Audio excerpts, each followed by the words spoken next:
The iView.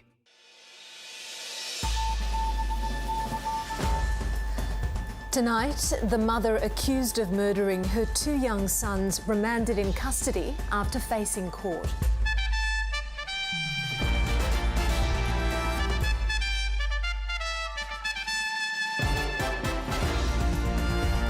The story of a second WA teenage death in custody revealed in an ABC investigation. The British Prime Minister meets with President Biden at the White House, but no word if Ukraine will be allowed greater use of long-range weapons.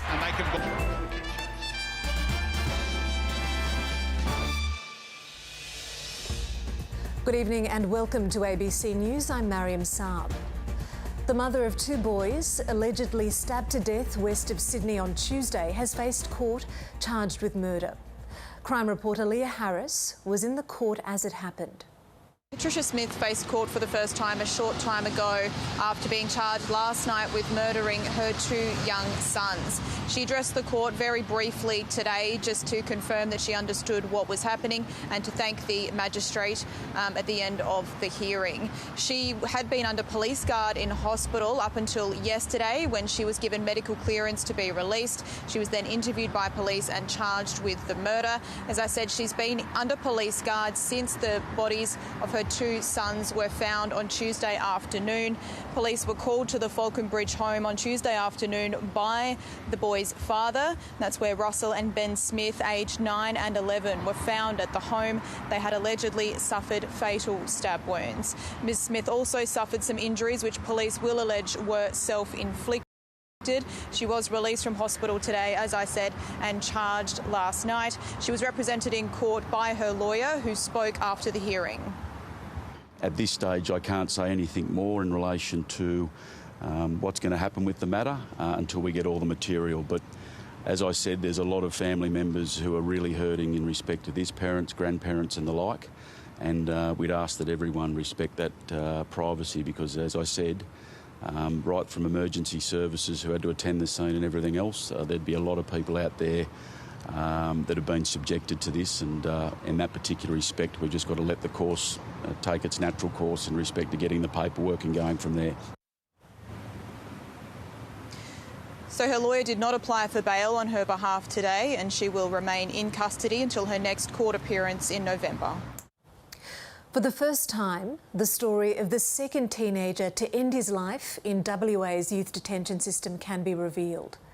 Hundreds of pages of court transcripts obtained by the ABC paint a picture of the teenager's final years. A stint in detention failed to break his cycle of offending and to address his underlying needs. 3 months before he died, he pleaded for help and a final chance to turn his life around. Born in 2006, the court transcripts show the boy, who we're calling Ben, had an extraordinarily difficult time as a child with a lot of trauma and was sometimes without his parents. Ben told a law firm he first went into detention around age 11, he stopped going to school altogether around age 12 and 2 years later was in state care. His offending continued and escalated as the years went on. In one case, he and 2 others terrorised a woman who was home with her 3-year-old child, armed with a metal pole. The offending continued in detention as he participated in a major riot on New Year's Eve 2022. They threatened the staff with violence. Taking part in an even bigger riot a few months later. Totally, utterly unacceptable. It's a form of terrorism they're engaged in. After offending again shortly after his release in April of 2024, Ben wrote to the Children's Court. I need to change my ways before I turn 18 in September because I don't want to enter or experience the adult system. Your Honour, I am asking for one last chance today. The magistrate was impressed but didn't want to release him because I don't want to set you up to fail. Eventually he found a place in a rehab program in mid-August and was granted bail, but he ran away. It's not clear why. He was found and put back into detention, his 5th visit in just 2 years, which takes us to Thursday, August the 29th. That afternoon he was out of the cell most of the time until the evening, and over the course of the evening we know he was checked 10 times by my staff. On the 11th occasion, just prior to 10 p.m, he was found unresponsive.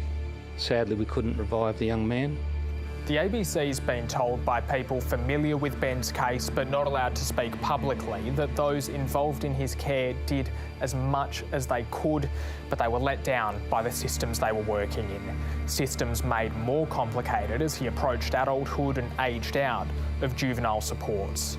They're systems the government is promising to improve. An eventual coronial inquest might shed light on whether that's happening fast enough. If you or someone you know is experiencing distress, please contact Lifeline on 13 11 14. A warning, this next story contains images of Indigenous people who have died. The bus driver responsible for the deaths of 10 people in last year's Hunter Valley wedding tragedy is set to appeal against his prison term. Earlier this week, Brett Button was sentenced to 32 years in jail with a non-parole period of 24 years. The Court of Criminal Appeal has told the ABC that a notice of intention to appeal was lodged on Friday afternoon. Button pleaded guilty to multiple charges relating to the crash near Greta. Along with the 10 people killed, 25 others were injured. No dates have been set for appeal proceedings. 2 men have been charged after police seized more than half a kilogram of methamphetamine and more than $100,000 in cash in northern Tasmania. A 52-year-old West Ulverston man was arrested after police found 135 grams of ice as well as more than $3,000 in cash inside the vehicle that he was driving. The man's passenger, a 36-year-old man, fled the scene on foot, later presenting to the Devonport police station. Police later raided 2 storage units, finding more cash as well as ice, cocaine and MDMA. The federal government has rejected claims from a former senior bureaucrat that she's been made a scapegoat for the robo-debt controversy. The Public Service Commissioner has found the former Department Secretary, Catherine Campbell, breached her code of conduct 12 times while overseeing the running of the unlawful debt recovery scheme. The probe found that she failed to seek legal advice and failed to appropriately respond to whistleblower complaints. Ms Campbell has told the Australian newspaper that she's been set up as a scapegoat and feels the government has elevated her role in the scheme. But Bill Shorten rejects that claim. Ms Campbell, you are not a scapegoat. You were involved in robo-debt. There were 430,000 scapegoats. They are our fellow Australian citizens who had unlawful debt notices raised against them by the most powerful institution in Australia, the federal government. Millions have headed to the polls to cast their ballots in local council elections across New South Wales today, including in councils near the ACT. Clover Moore, the current Lord Mayor of Sydney, said she feels confident that she'll be re-elected. Some council wards have no contest due to the state Liberals missing the deadline to nominate nearly 140 candidates. Across Australia, some of the country's most marginalised students are turning their lives around thanks to a little-known network of fee-free private schools that take a different approach to learning. The ABC has been given rare access to these special assistance schools that were set up to serve disadvantaged children. National Education reporter Connor Duffy has this special report. Spell reception. Get ready? R-E-C-E-P-T-I-O-N. At Mastery Schools Australia, southwest of Brisbane, most students arrive years behind their peers and facing a life of frustration. The data is just that if you're illiterate or innumerate, your life outcomes are just so much more diminished. P-R-O-M-O-T-E. Often, remarkable turnarounds take place in these classrooms. Year 8 school refuser Hannah arrived 5 years behind her peers. I hated school. That was the one thing I did not want to do. I would barely go. And I can tell you that your attendance percentage at the moment, this year, is 96%. It's pretty good. That's much better. Yep. Today, Principal Sharon Angel is meeting with Hannah to deliver her maths results. I can tell you that your maths improvement has been 3 years in just the 1 year since you've been here. I don't believe that. That's pretty cool, isn't it? That is cool. Yeah. Tick your work or fix it, please. The school's results were recognised this year with the prestigious International Award. It puts its success down to evidence-based teaching practices called direct explicit instruction. Everyone what word? Yes. Students need at least 24 to 40 exposures of something to get it into long-term memory. So direct instruction allows us to do that. And we use lots of verbal rehearsal, so the kids are saying their answers aloud. Experts say this teaching style needs to be part of the solution right across Australia to address alarming NAPLAN results showing 1/3 of kids not meeting minimum literacy and numeracy benchmarks. Success isn't universal here, but there could still be lessons for the wider school system. On the other side of the region at Deception Bay, Arethusa College is also working wonders with many of its students. We have some young people that are sleeping rough under bridges and in parks at night. We have young people who haven't been to school for 2, 3, 4, 5 years. Come on, children, come and eat. The school supplies all meals and is open 50 weeks a year. Tomato? Yes, please. Such great manners. Cheese? Yes, thanks. For our young people, about 25% of our young people, we are their only source of food or their main source of food. Here it's like you can connect with people, like teachers mainly, they don't yell at you. Year 9 student Jake refused to attend his previous school and arrived at a Year 4 level for maths and English. I was really behind. I was like behind. I feel more wanted, like, you know what I mean? So let's do the names of the letters first. A, E, I, O, U. Awesome. Year 7 student Liam started high school reading at a Year 2 level. He's now at Year 5 level. Couldn't text properly, I couldn't read properly, but now I can. Did that make it hard to talk to your friends? Yeah. Classrooms to celebrate. Thank you, guys. Love you all.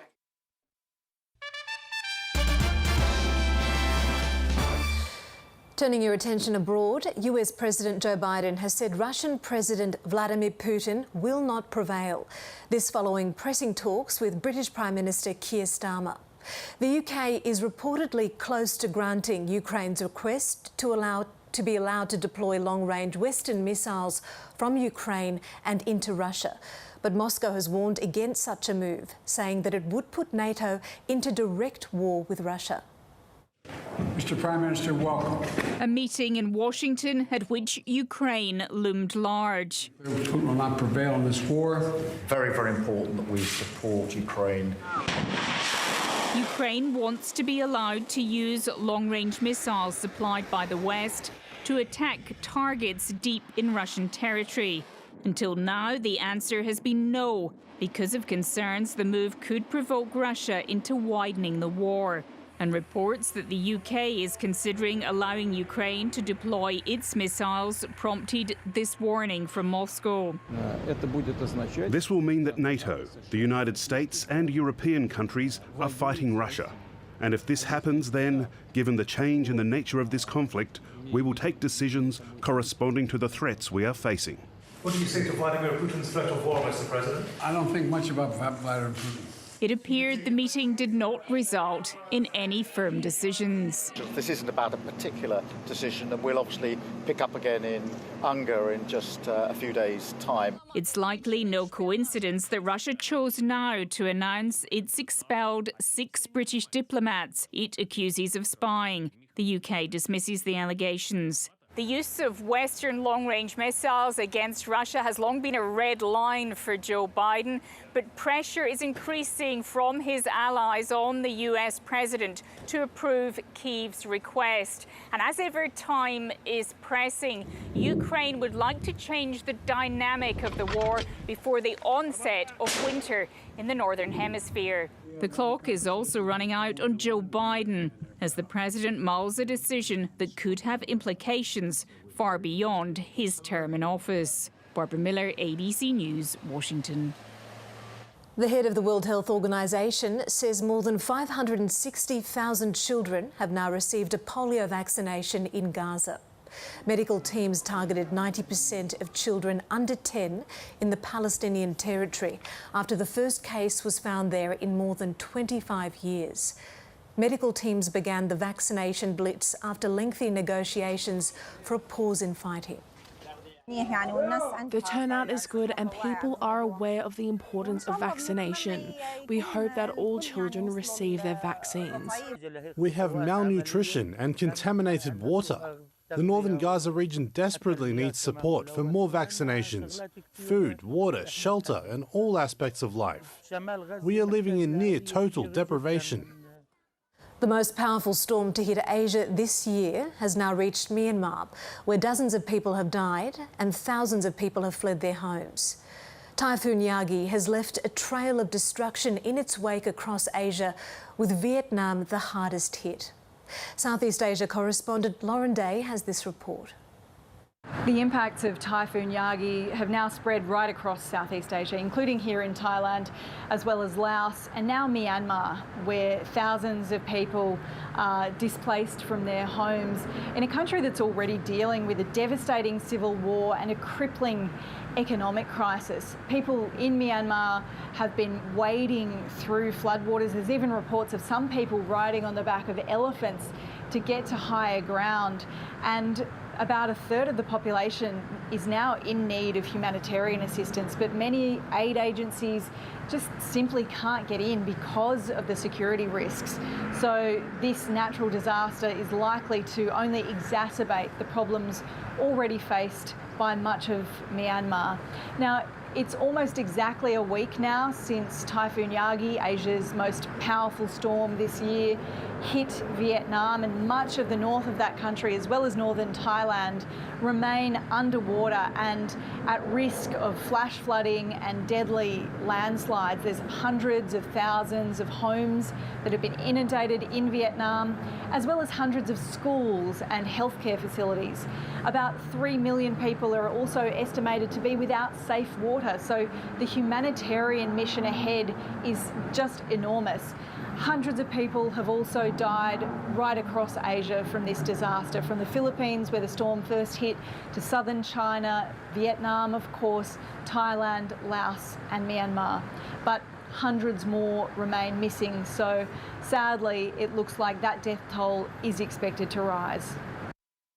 US President Joe Biden says Donald Trump must stop his attack on Haitian migrants in America.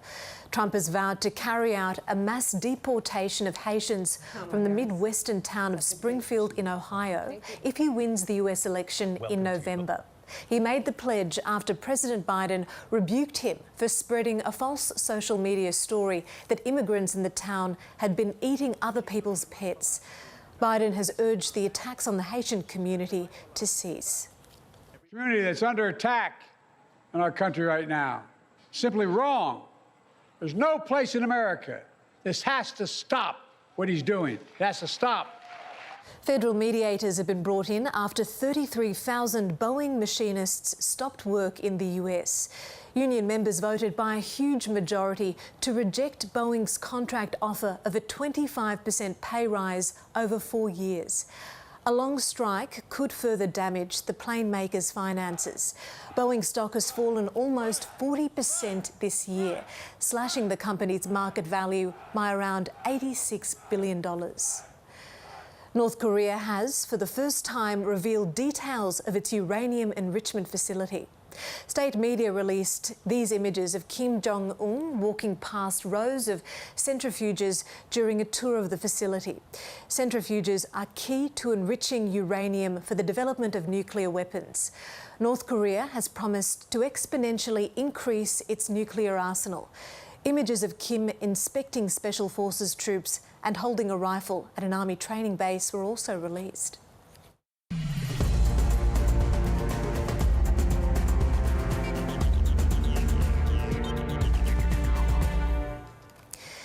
In NRL, Storm have thrashed the Sharks 37 points to 10 in Melbourne.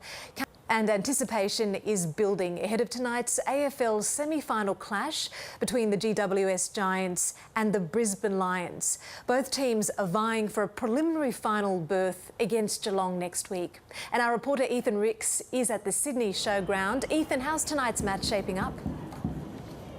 Well, Mariam, as we've seen from the last few weeks of finals footy, anything can happen. I mean, this is do or die footy for both teams now. There's no second chances. If any player is going to step up, it has to be tonight. Let me kind of preview what we're looking at tonight. You've got the GWS Giants who come off the back of a really nail-biting loss to the Sydney Swans last week, but maybe that's exactly what they needed to help them get through the rest of this finals campaigns. When it comes to the numbers, GWS Giants, well, they have the uptick against the Lions. They won the last 2 games they've played this season. Then we also got a big advantage for the GWS Giants, which is, of course, the hometown advantage. You can probably hear some of that right now, but, you know, maybe that will get them over the line as well. For the Brisbane Lions, though, if anything they know, it's how to dig themselves out of a hole. Only look at their mid-season resurgence, how they went from 13th on the ladder to winning 9 games on a trot, and now booked themselves this position here with an opportunity to play in the grand final potentially for a second year in a row. But as the fans have been filing in here, here's what they think might happen tonight. I'm pretty nervous, but I'm pretty confident that we'll get the job done. No, I feel pretty good. 5 years ago it was a good game. It was a nail biter, so I hope it's not going to be that close again. But yeah, no, I'm feeling pretty good about tonight. Should be good. And Ethan, are there any late changes for either side? No, not at the moment, Mariam. What we know so far is that Chris Fagan is going into this with an unchanged team, and why wouldn't he want the same team that absolutely demolished Carlton last week? For the Giants, they had one change earlier in the week. Toby Bedford came back into the side after missing 2 weeks with a calf injury. But there's also a lot of pressure, we know, on Toby Green. Basically, the GWS Giants coach putting a lot of pressure on his star captain, saying, play better, and he has to play better if the GWS Giants want to keep their season alive, and if he does, it might just be too much of a hill to climb for the Brisbane Lions. Mariam? Thank you, Ethan Ricks, there at the Sydney Showground. In other sport news, Queensland's Olympic and Paralympic athletes have been given the keys to Brisbane in a special Riverside ceremony. It was a celebration to mark the best medal haul for Queensland athletes at any Games. A hero's welcome for Queensland Olympians and Paralympians. Australia won 18 gold medals at both the Olympic and Paralympic Games in Paris. And these Queenslanders secured 9 of those Olympic gold and 7 of the Paralympic gold medals. Now they have the keys to Brisbane City too. Nothing beats home crowd support, and like being here with them and being able to thank them as well for all their support while we're over in Paris. This is a pretty good celebration in itself, so now getting to share it with everyone is just priceless. It's awesome. A special up-close moment. When I got this, I just love this stuff. This is what motivates me to keep on going. From the selfies to autographs. Basically, now my bag is worth probably double the amount, and so is my hat since I got a signature. So yeah, that's awesome. The green and gold spirit was bountiful. It's great to see both teams get the recognition they deserved. They did our state and our country so proud in Paris. And the event here at South Bank just gives us a taste of what Brisbane 2032 will be like. The bar has been set high for when Brisbane hosts the Games in 8 years' time. Sarah Richards, ABC News, Brisbane.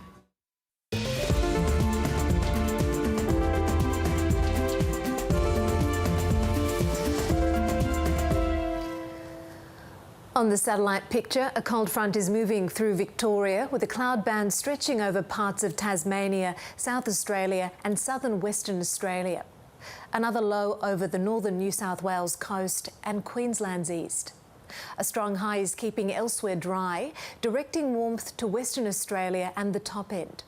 Let's take a look around the country for tomorrow next, starting in Queensland. Isolated showers expected in the east, mostly sunny elsewhere with gusty winds, high fire danger and temperatures near average or below. New South Wales, isolated showers and snow in the southern ranges and the ACT. Possible thunderstorms in the southeast and mostly sunny elsewhere. In Victoria, patchy frost in the north. In the south, showers and snow in the east with possible hail. Turning to Tasmania next, showers about the west and far south, fine elsewhere after morning frost inland.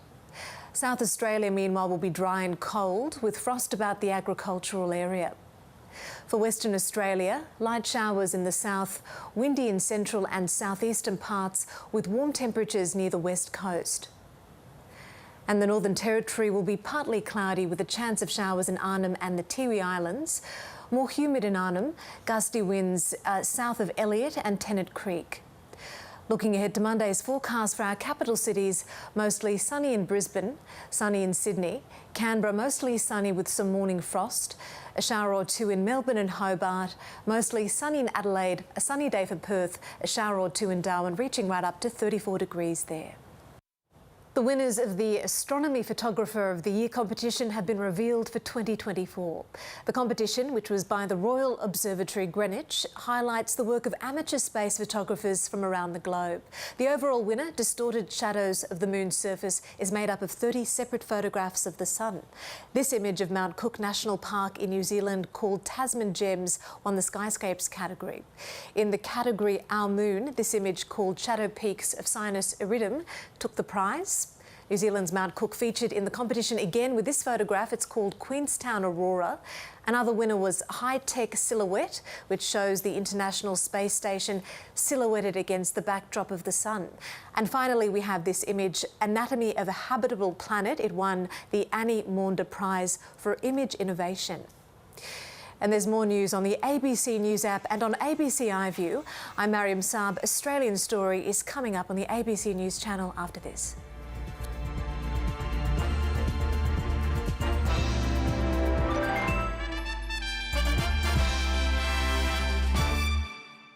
This program contains coarse language.